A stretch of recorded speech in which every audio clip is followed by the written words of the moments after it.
మధ్య మధ్యలో ఇట్లా ప్రయాణం చేయడం వల్ల చేశారమ్మా, ఇంత పెద్ద సేవ చేసుకుంటే మధ్యం కాదము. బైబిల్ చదివిన వాళ్ళు మంచి బైబిల్ వాక్యం చదివితే దేవునికి భయపడి నా మొగుడు 15 ఏళ్ళు ఇప్పుడు తాగుడు బంద్ చేసి దేవుని నేర్చుకుంటే దేవునికి భయపడి తాగుడు ఎవరైనా తాగుడు బంద్ చేపిస్తారా చూద్దాం.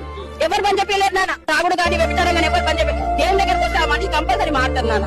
దేవుడు అంత గొప్ప దేవుడు, ఎవరి వాళ్ళు తెలుసుకొని వచ్చిన వాళ్ళే కానీ ఎవరు మత మార్పిడి చేయడు. అంతే, నేను కూడా సొంతంగా వచ్చింది నాన్న, నేను కూడా హిందూస్. నాకు ఇట్లా దేవుడు వచ్చే బోనాలు వచ్చి ఆడేదాన్ని నేను. కానీ బైబిల్ చదువు నా బాబు కొంట్లో బాగాలేక నేను దేవుని దగ్గరికి వెళ్ళి బైబిల్ చదవడం వల్ల అందులో నాలో నుంచి వెళ్ళిపోయి నేను దేవుని నమ్ముకున్నా. బైబిల్ చదివినాక సత్యం తెలిసినాక ఇంకా ఇంకేమంటారంటే క్రైస్తవ అయితే ముండరాలు అవుతారు, కొట్టు తీసేసారు, కాదు ఎవరు తీయమని చెప్పారు నాన్న.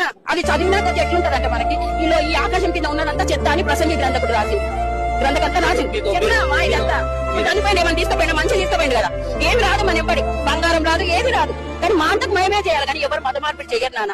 ఎవరు చేయరు. ఎవరు నువ్వు చెప్తే నువ్వు వచ్చేసావు, నేను చెప్తే నేను వస్తానా, ఎవరు రారు. అది బైబిల్ కరెక్ట్ గా చదివిన వాళ్ళు మాత్రం దేవుడు ఉన్నాడు, నిజమైన దేవుడు ఆయననే అని చెప్పి వెళ్తాను. అంతేగాని మత మార్పిడి కాదని ఇది ఒక మార్గం అంతే.